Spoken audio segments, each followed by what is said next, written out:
अवस्था हो गई है। ये सृष्टि रूपी झाड़ बिल्कुल सूख करके तमो प्रधान बन गया।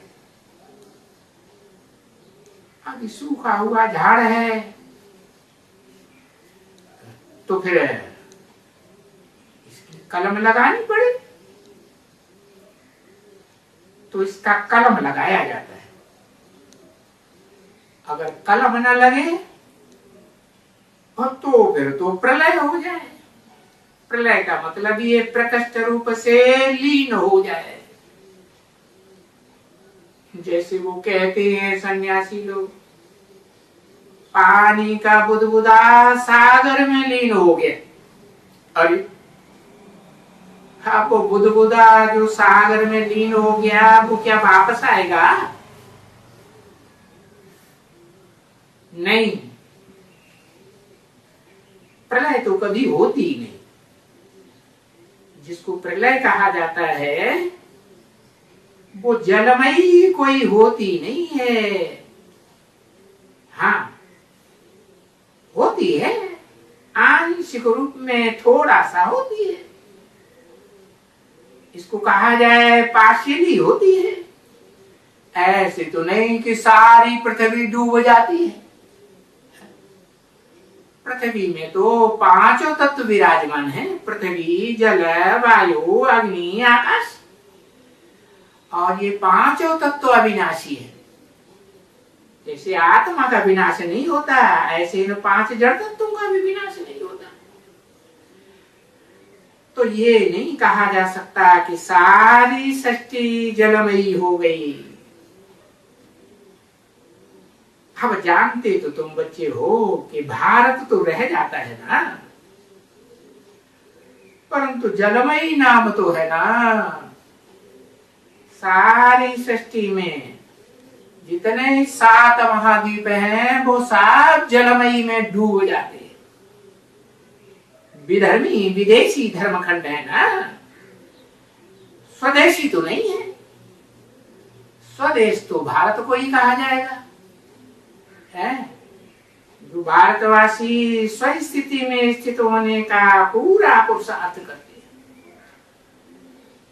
तो ऐसे भारतवासी मीठे मीठे बच्चे जानते हैं कि बरोबर सारी चारों तरफ इस सृष्टि में जलमयी हो जाती है। बाकी बचता कौन सा देश है? बाकी एक भारत जाकर के बचता है। और वो भारत भी संपूर्ण नहीं, ऐसे नहीं दक्षिण भारत बचता है। दक्षिण भारत को तो बताया है जैसे भारत का विदेश है। वहां की जो भाषा है वो स्वदेशी भाषा, हिंदुस्तानी भाषा कहेंगे या विदेशी जैसी भाषा है। विदेशी जैसी भाषा है, कोई समझ ना सके। तो देखो, जो भारत एक हिस्सा जाके नॉर्थ इंडिया का भी कुछ हिस्सा बचता है, भले वो भी जलमयी होकर के, जैसे भील चढ़ती है ना तो फिर उतरती भी है ना। जैसे समंदर में ज्वार भाटा आता है, पानी का ज्वार बढ़ता है, फिर उतरता भी है। तो देखो, तुम बच्चों ने देखा है ना, गंगा सागर में जो गए होंगे उन्होंने जाना होगा। तो ये जैसे कि बहुत भारी भील चढ़ती है, डुबाए करके पीछे नीचे जब देखते हैं तब पता चलता है कि सब खत्म हो गए हैं। तो देखो, ये कवियों ने भी कैसी भाषा लिख दी। हिमगिर के उत्तुंग शिखर पर बैठ शिला की शीतल छां, एक सुर पुरुष बचता है?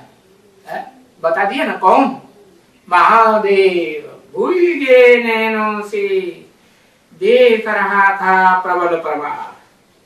जलमयी का प्रबल प्रवाह देखते,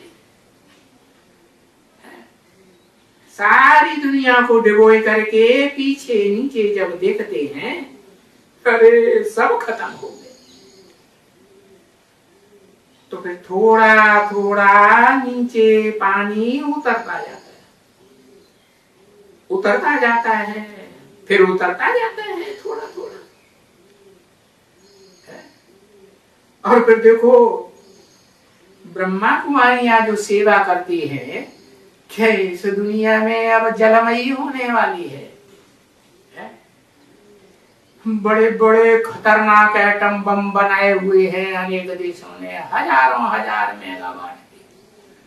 वो जब सारे फटेंगे, जैसे दीपावली पर बच्चे आखिरी में क्या करते हैं, सारे फटाके छुड़ा देते हैं ना, ऐसे ये बच्चा बुद्धि मनुष्यात्माएं जो नास्तिक धर्म की हैं, किसी पर आस्था नहीं, जिनको स्वर्ग के ऊपर अब आस्था नहीं, नरक के ऊपर आस्था नहीं, भगवान के ऊपर आस्था नहीं, आपस में भी एक दूसरे के ऊपर आस्था नहीं, किसी को नहीं मानते, बस अपने ही देह अहंकार में रहते।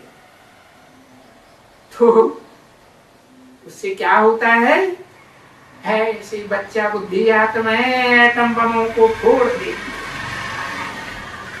ये भी नहीं समझते कि जिस दुनिया में हम बैठे हैं वो सारी दुनिया खलास हो जाएगी, सात जलमयी में दब जाएंगे। तो डुबोए करके पीछे जब वो एक पुरुष भीगे नैनों से प्रबल प्रवाह को देखता है कि भाई सब खत्म हो गए, तो इस बात को ब्रह्मा कुमारियां बताती हैं,